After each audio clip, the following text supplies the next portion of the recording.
A writer in the New York Times accused primarily Ben Shapiro, but also Molly Hemingway, Ben Domenech, and me of pandering to our audiences. So, playing against type as always, on today's show we will examine the various and sundry ways in which the New York Times is trash, an historical retrospective.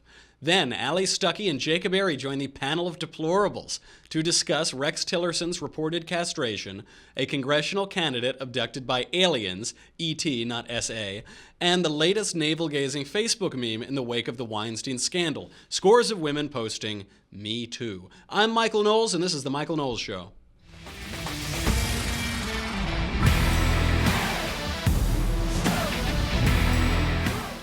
This Times piece may have been the great highlight of my weekend. It was called the Hollow Bravery of Ben Shapiro. And look, I do not need to defend Ben Shapiro. Ben is a big boy. He can defend himself just fine. Twitter excoriated this poor chick at the New York Times and really showed her piece to be without evidence and frivolous. And I've never been one to accuse the New York Times of standards, but even below their paltry standards that they once had, perhaps just in my imagination. But the Times article also talked about me. It linked to my episode last week or 2 weeks ago on Christopher Columbus. Christopher Columbus was actually a great man. It linked to that. It disparaged it. It didn't explain why it disparaged it. It didn't actually make any criticism of it. It just said this was evidence of pandering and frivolous journalism. Now, our audience likes the truth. It likes history, it likes philosophy, it likes people taking history seriously and philosophy seriously. So if that's pandering, then I suppose we're pandering, right? We're pandering to people who want an alternative to anti-historical, ridiculous partisan narratives like we see in the New York Times. But it gave me this great opportunity today to take a brief walk down memory lane in all of the ways that the New York Times is absolute garbage. And we'll begin with this article. The article begins and says, "It's true that campuses tend to be hostile places to conservatives like Mr. Shapiro, Charles Murray, and Heather McDonald. But the notion that they are the cultural underdogs is bogus. What Mr. Shapiro does on campus is shadowboxing, meant to pander to his conservative fans whose values dominate mainstream American culture. If he wanted to be genuinely brave, he'd challenge some of the wrong-headed ideas held by his right-wing fans. Instead, he uses his megaphone, the website The Daily Wire, to reinforce what they already believe." Now, I'm not sure of this, but I think Jane, who wrote this article, should have Googled Ben Shapiro before she wrote this piece. Ben Shapiro, the leading anti-Trump voice during the election, the guy whose entire year was spent making enemies out of conservatives because he told them things they didn't want to hear. This is the guy that she holds up as an example of someone who panders to the right. It's unbelievable. She goes on, I guess the more egregious claim, Ben is Ben, you can think whatever you want about him, but the more egregious claim is that conservatism is the dominant culture in America. When can you turn on a television? When can you go see a movie? When can you go look at a poster, even on the internet, even with censoring of conservative videos by YouTube, by Facebook, alleged censoring by Twitter? Where can you look where conservatism and conservative thoughts are not under fire? People being fired, having to leave their companies. Brandon Ike at Mozilla forced to leave his company because he supported the definition of marriage that everyone agreed on until the day before yesterday. The culture is oppressively left-wing. People are being fired from Google for passing around basically unobjectionable memos questioning discriminatory policies. People are being suspended at universities. They're not being allowed to speak. You talk about the hollow bravery of Ben Shapiro. When he went to Berkeley, it cost $600,000 to defend Berkeley against a 5'9" Jewish guy who's completely in the mainstream of conservative culture, and is even so nuanced about it that he can't fully support Donald Trump. He calls it balls and strikes and calls it like he sees it. So that's $600,000 to defend against that guy. It basically like the president coming to town. They're shutting down the city, but one conservative who has mainstream ideas is so terrifying to the left, so unpopular, so censored that it costs that much money to bring him into town. The piece was without evidence. I don't think we need to go much further than that. She was excoriated. I'm believe it or not, even shocked that the Times would run it. But then I rethought about this, and I thought, lest we think this is an isolated incident, let's cover a few more. Just today, there was a headline in the New York Times that said, "Aiding transgender case, Sessions defies his image on civil rights." What image? What, your image? The image that you have painted of him. He's defying that image. And he's defying that image because it's a false image. It's a slanderous, smearing narrative that you're painting of him. The whole article was about what a terrible guy Sessions is, and then it just explains away all of his work. The article said this: "Critics and supporters agree that Mr. Sessions is more likely to pursue civil rights matters in individual cases rather than trying to address larger systemic issues as the Obama administration did. He has promised to punish any police conduct that violates civil rights, for example, but is skeptical of efforts to force department-wide overhauls. He supports prosecuting those who commit violence against transgender victims, but opposes reading the law in a way that broadly extends discrimination protection for transgender people." This is not that complicated for people who aren't in the ideological bubble of the New York Times. Jeff Sessions is a federalist. He doesn't think we need a gigantic federal government that's solving all of our problems for us, because as it tries to solve those problems, it will create many more that we can't foresee. So yes, he's prosecuting these cases, but he doesn't believe that we need these sweeping powers created by unaccountable, godless bureaucracies that are not accountable to the American people. This example here is called the Fox-Butterfield effect. We'll talk about this later, but it's an example specifically in the New York Times where they look at a situation and they see a paradox where really there's a causal connection. So they say it doesn't make any sense that Jeff Sessions would prosecute these cases, but he doesn't want huge sweeping programs from the federal government. Now, of course, it makes perfect sense that he understands the role of his department, and it comports perfectly well with his view of politics and his view of the government.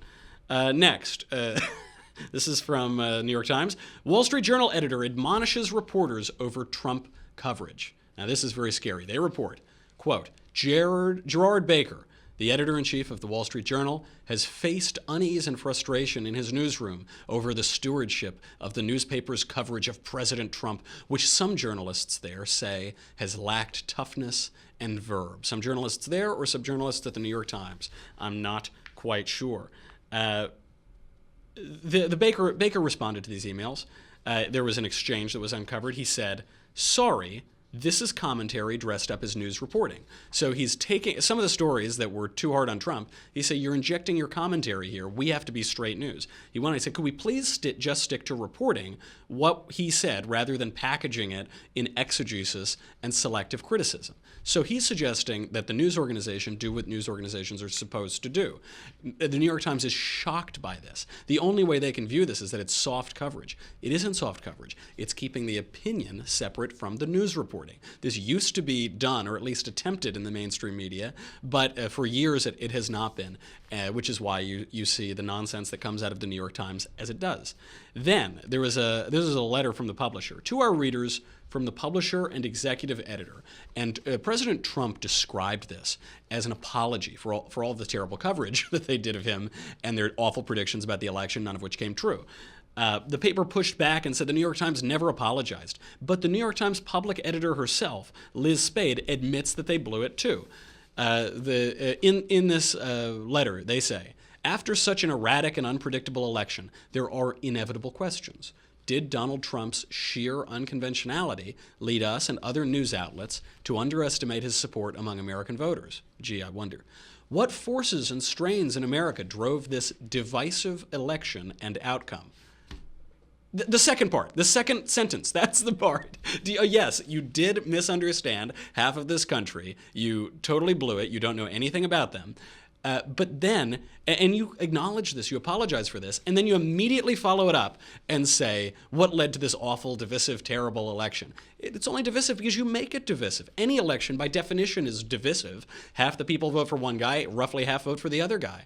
But only you, because of your horror at Donald Trump and your total inability to understand why anybody would oppose your narrative, would vote for your preferred candidate, only then is it divisive. Only then is it awful. And so even in their apology, of course they don't see it as an apology because it's a false apology. They're saying we did something wrong, but really we didn't do anything wrong. It was on half of the country that made us do it. Slap, slap. Why did you make me do it? I hate it when you make me do this. Then they did an entire piece, a huge piece. You can get it right now, called Trump Lies. This is the serious journalism. Democracy dies in darkness. All the news that's fit to print. Trump lies. Let's go through some of those Trump lies. I just picked out random ones, and every one that I picked out turned out not to be a lie. It was the New York Times that was lying. They said, quote, this was a quote of Donald Trump's, "You had millions of people that now aren't insured anymore." He's referring to Obamacare.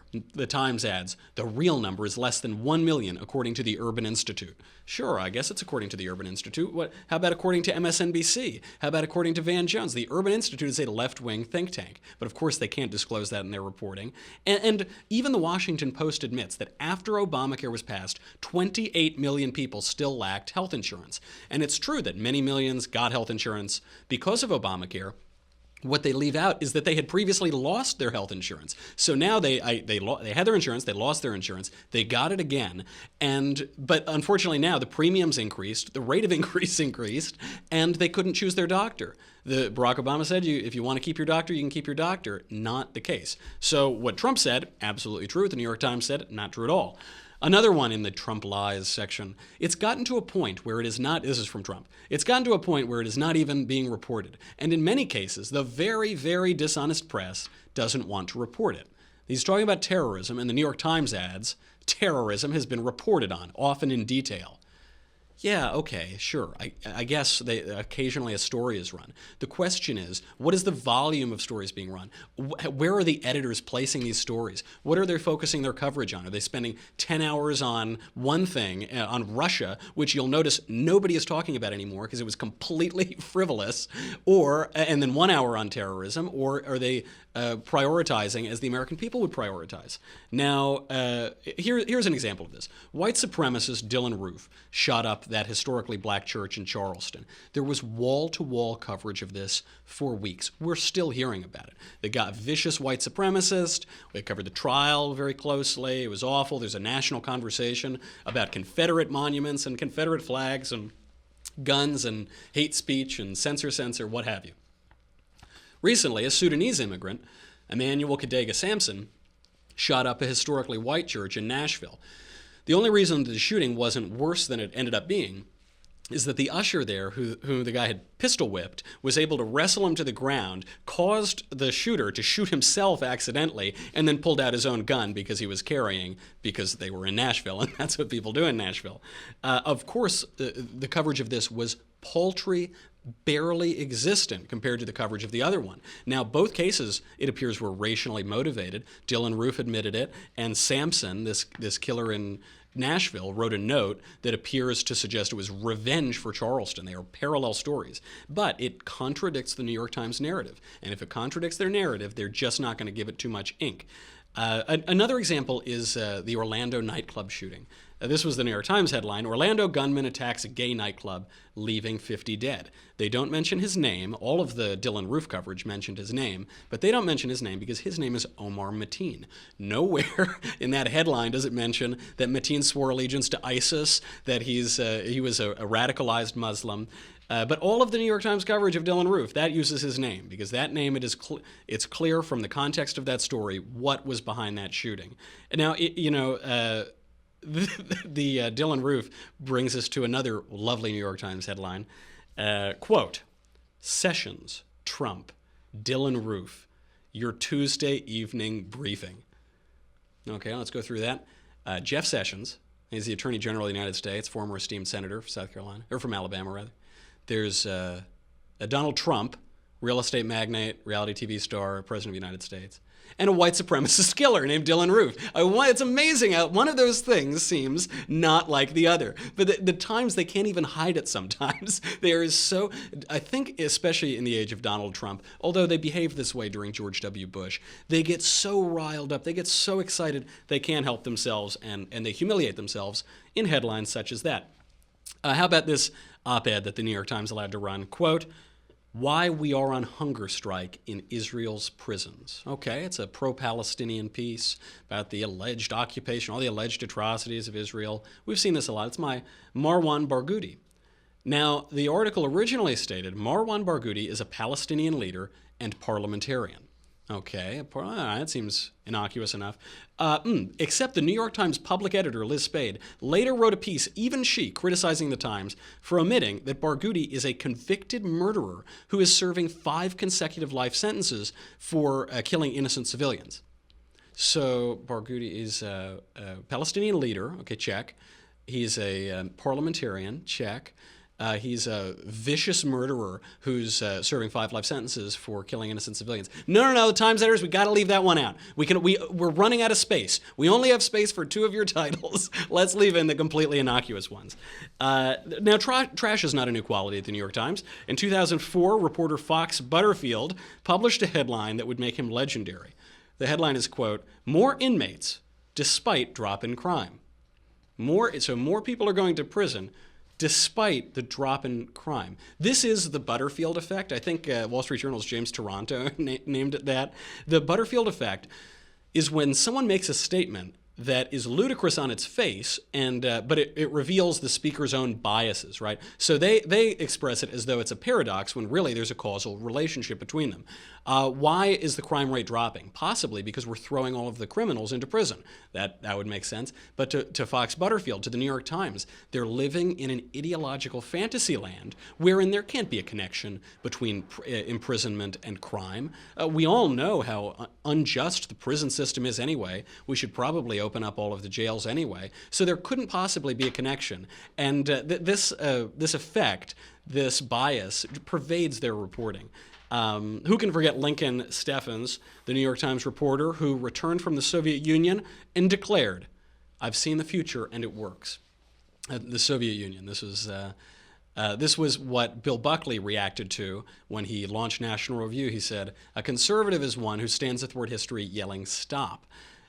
He was referring to that, the future and it works. That future doesn't work, but he was shilling for the Soviet Union. Of course, this isn't the only times the New York Times has shilled for the Soviet Union. Pulitzer Prize-winning New York Times reporter Walter Duranty famously wrote a series of 11 articles on the Soviet Union in 1931, I believe it was. And he denied the Holodomor. He denied the man-made famine that killed between 7 and 10 million people. I believe he still has his Pulitzer. This is almost a century back now, and I will talk more about the New York Times in my final thought, what we should do about it. But now, I think we have to get away from fake news. I've had enough fake news for today. My heart is racing. I need to get to some real news. So it's time to bring on our excellent panel of deplorables. We are going to have on Ali Stuckey, and we are going to have on Jacob Airy. But listen, I want you to be able to watch it. I'm hoping. I know they've got a lot of great stuff to say. We have to talk about aliens, illegal aliens and Martians. We have to talk about the MeToo campaign. We have to talk about Bob Corker saying Rex Tillerson is castrated. But you can't watch it unless you go to thedailywire.com right now and subscribe. It is just $10 a month, $100 a year. We want to thank everybody who already has subscribed. It helps us keep the lights on. It keeps me in Rachel Maddow glasses polish. You'll get me. You'll get the Andrew Klavan Show. You'll get the Ben Shapiro Show, biggest podcast on the right. Forget about all that. I know you're bored. Your eyes are glossing over. Well, what about this? Now have I got your attention? Yes. The leftist tears tumbler, the single most coveted item in the United States, I believe. It is the perfect way to just collect all of the Hollywood tears, all of the news tears. I used to take this in New York. I'd bring it outside of the New York Times building, and then I could take a shower and fill up my mug at the same time.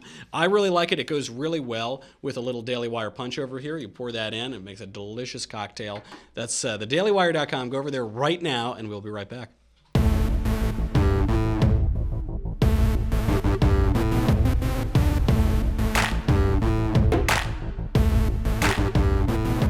Ali, Jacob, thank you for being with us. We need to rush right into all of the important news on the memes. There is the MeToo campaign, which has been launched on Facebook and Twitter. Alyssa Milano kicked this off. She tweeted, "If all the women who have been sexually harassed or assaulted wrote Me Too as a status, we might give people a sense of the magnitude of the problem. So then you might have noticed your Facebook feeds have just got a lot of lefty people tweeting, "Me too, me too, me too." Allie, there seems to be a pretty wide gulf between sexual assault and sexual harassment. Is this an important gesture to show how widespread the problem of sexual misconduct is? Or is it disrespectful and absurd to conflate rape with being winked at work? Yeah, absolutely. I also think that there's a problem when sexual assault or the idea of sexual assault and people being sexually assaulted becomes a trend in which people feel like they have to jump on a bandwagon in order to be accepted. And I think that's kind of what we see happening here. If you haven't been sexually assaulted or sexually harassed, then you're thinking back, trying to rack your brain, oh, maybe that employer that one time did wink at me, or maybe he did touch my shoulder weirdly. And yes, me too. And it absolutely minimizes the cases of real assault and harassment that are happening when people are simply adding themselves to a trend to either look or sound cool. And it's a shame. It is. I saw this on Facebook today. A girl wrote, I wasn't sure if I'd write Me Too. I wasn't sure if I'd join into this. But then I just thought even the fact that I couldn't tell, I wasn't certain, if the guy winking at me, if that constituted it, that made me realize that I am a part of it and I have to write Me Too. But of course, the opposite is true. If you're not sure, then you, not you two. you excluded, Right. not you. You'll know. I mean, it's an egregious crime. You'll know if it happens. Jacob, sexual harassment can include unwanted sexual advances. Sexual assault can be a guy at a bar, a drunk guy, trying to kiss you a little too much or being too aggressive in his come-ons. And there may be, indeed, a spike in sexual assault on campuses or wherever when there's a lot of booze and no social mores and people who have a lot of hormones that are flying through them. But the same feminists who insist on conflating harassment and assault also seem to be the ones who are supporting this hookup culture, this culture that makes sex basically not a big deal. So therefore, if sex isn't a big deal, then why is sexual assault so much worse than regular assault?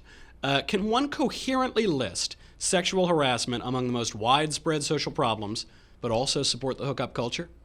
No, I think it's completely hypocritical. I mean, people were saying, when the Harvey Weinstein story broke, people are saying, oh, look, what's his name, the creator of Family Guy, he joked about it when he hosted the Academy Awards, and he was saying, I was trying to bring attention to it. Why didn't you just say that he was a sexual harasser? Right. I mean, if you really want to bring attention to it. So I think that all these ladies are coming forward, and I think that it's important that they do. But these other people who said, well, I knew about it, but I just didn't say anything, I think that is them encouraging this culture. And no, you can't have it both ways. You can't say, oh, I'm for hookup culture, but don't wink at me. Are you crazy? Right. Absolutely. Someone brought this up to me in college. We were debating, is there a rape culture? That's the term that feminists use now. Which obviously isn't. There's a rape culture in Pakistan. There's not a rape culture on Yale University's campus. Right. But is there a rape culture? And that's a really difficult question to answer. If sex doesn't matter, if sex is just like any other act, it's like giving someone a high five. If sex is without any moral significance, then why is sexual assault so much worse than regular assault? We would all agree that sexual assault is much worse than punching somebody in the face or what have you. So, but why is it much worse? Obviously, there is a moral weight to it, which flies in the face of the hookup culture that defines a generation. Okay, enough about sex. We've had too much sex. But we'll stick to sexual organs because a new report from Bob Corker, the showboating Senator Bob Corker, suggests that the Secretary of State Rex Tillerson has been castrated. Here is Tillerson's reaction. I want to ask about Senator Bob Corker, who said something about you, and he's a friend of yours. He has tremendous respect for you. He speaks highly of you all the time. He says that you're one of the best things about the cabinet, and he's dismayed. He thinks President Trump is constantly undermining you. This is a Republican chairman of the Senate Foreign Relations Committee. He said that the president has, quote, castrated you before the world stage. That's his word, not mine. What's your response to that? Well, As I indicated earlier, Jake, I think this is an unconventional president. He uses unconventional communication tools. He uses unconventional techniques to motivate change. Again, I would say I am fully committed to his objectives. I agree with his objectives. I agree with what he's trying to do. How he wants to use his own skills tactically to push things toward change, I'm there to help him achieve those. That's all. You have a cattle ranch. You don't want to say anything about the senator suggesting you've been gelded before the world. That's not anything that bothers you. I checked. I'm fully intact. I did not expect that answer. You do have to love Rex Tillerson. I checked and I'm fully intact. Gotta love the guy. But Allie, the question remains: has Tillerson been castrated politically, if not physically? I also love how Jake Tapper brought up that he has a cattle ranch as his segue into that question. Yeah, comedy is not his forte.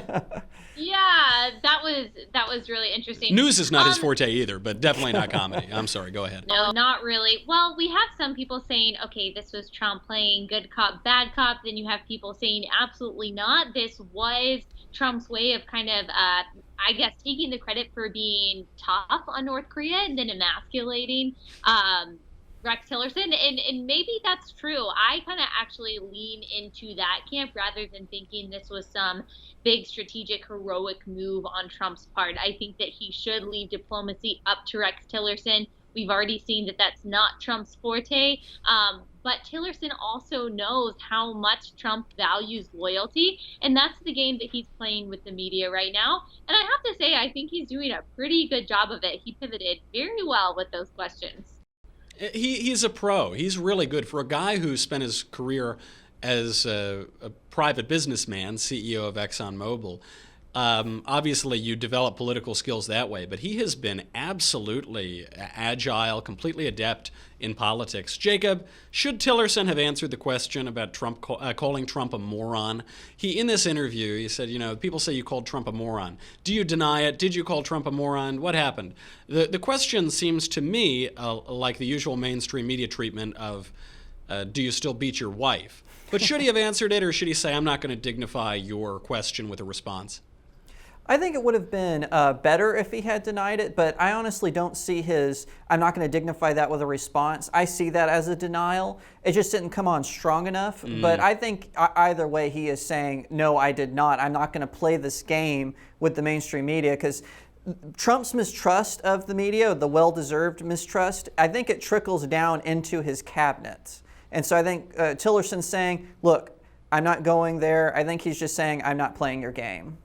Absolutely. See, I disagree. I disagree with that. I think that he was actually saying, or he wasn't saying that he didn't say that. I think that he would have flat out denied it if he had called Trump an effing moron. I think, and ironically enough, he said, those are the games of Washington. I think that he was playing the game of Washington, which is good PR or want to be good PR, by saying, I'm not going to dignify that with a response. That's a really, really good way of saying, oh my gosh, I don't want to talk about that. That was really embarrassing. It is true. I'm really torn on this because I don't know if he called Trump a moron or not. I don't really care. I just certainly believe that in no instances should people be dignifying these little grade school questions from the mainstream media with a response. Right. Even if, maybe he did call him a moron, but even if he didn't, I think that Tillerson should have the same answer. I am not going to play gossip. Jake Tapper, you're supposed to be a serious news reporter. Mainstream media, you're supposed to be reporting news. I'm not going to mention which little insults I've thrown at my boss and colleague. It's below the dignity of the office of Secretary of State. But I don't know, he's probably weaseling out too, who knows? It might have worked in both ways. Okay, the most important news story of the day. A congressional candidate claims to have been abducted by aliens at age 7. The Miami area politician, of course it was a Florida politician, Bettina Rodriguez Aguilera, says aliens brought her onto their spaceship. They predicted that ISIS would develop, and they telepathically explained that God is a universal energy, not a person. He's part of everything, not a person. Gotta love Florida. Allie, in the grand scheme of things, is this woman any nuttier than your average member of Congress? That's exactly what I was going to say. I would say the only difference between her and a congressperson is that she's owning her crazy. Right. She's owning She's the honest. fact that she's unstable. That's And so, great. yeah, I'm thinking she actually has a leg up on most people in Congress, that she's just being honest about the fact that she's completely mentally unstable and she might not get anything done. At least she's telling you beforehand, and honesty is something that she has more than the average congressperson. And I love her radical candor. Some of those other psychopaths in Washington, they're able to hide their psychoses a little bit better. Absolutely right. And she, I think this was in Federalist 15 when Madison and Hamilton are explaining that the purpose of the Congress is to throw all of the crazy psychopaths into one room so that they could fight each other and not destroy the country. I'm paraphrasing, of course. So she seems great. We should endorse her, I think. Jacob, this woman claims that God is a universal energy, not a person, which seems to favor pantheism over a theistic religion such as Christianity or Judaism. We hear this all the time. People say this a lot in popular culture. They say, you know, the universe is really good to me. I'm sending you good vibes, man. The universe is bringing it all together, right? They talk about material things instead of metaphysical things. C.S. Lewis claims that this sort of pantheism is the natural state of man. This is the natural temptation of man in thinking about his surroundings, and that theistic religion only comes from the ancient Greeks and the ancient Jews, basically, who realize there's something higher. Is he right? Are all people naturally pantheists, both crazy congressional candidates and regular old citizens alike? I would say so. I think that if you really get down to it, everyone has had some sort of cathartic metaphysical experience, but they don't want to admit that there is a God out there, because then they would have to live by his standards, and that's why Ayn Rand said she was an atheist originally. Later she came back and said, no, I'm just smart, that's why I'm atheist. Yeah, right. But I honestly think, people want to believe in something bigger than themselves, even bigger than the tangible universe, right? So I think, yes, we're predisposed to this pantheism because it gives us a reason to believe in something without any consequences to our actions. That's true. Allie, looking around the world at our situation today, is it more likely that we're being telepathically controlled by aliens, or that there is a just and loving God?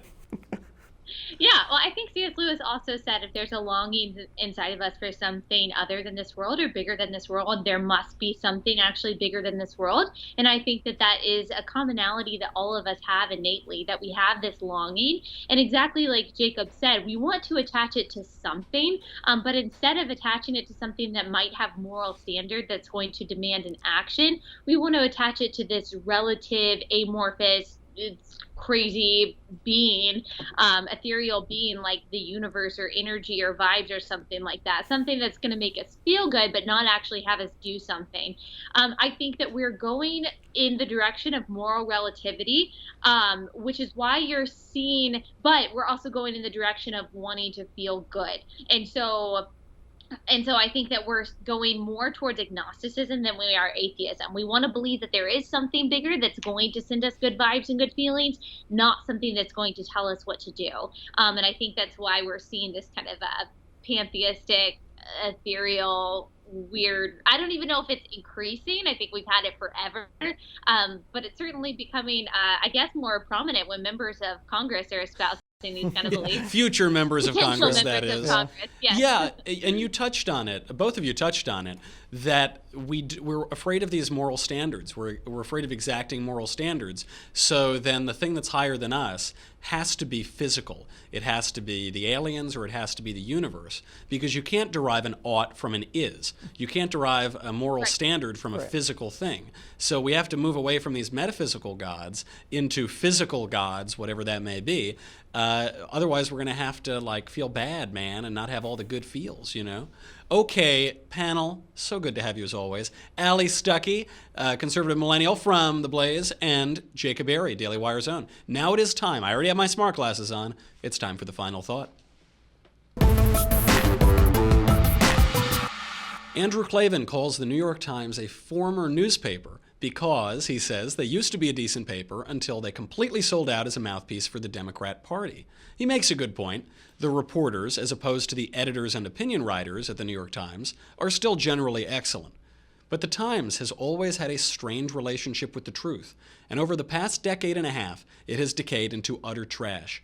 Some Republicans fall prey to their promise of mainstream or left-wing validation. The classic example of this is John McCain, whom the New York Times would praise when he criticized Republicans, only later to smear him when he ran against one of their guys.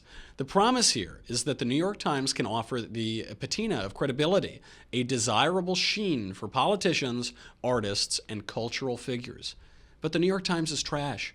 The only patina or sheen it can offer is muck, because it is premised on a lie that the New York Times offers fearless, unbiased journalism, when in reality they are the most powerful Democrat communications firm in the country.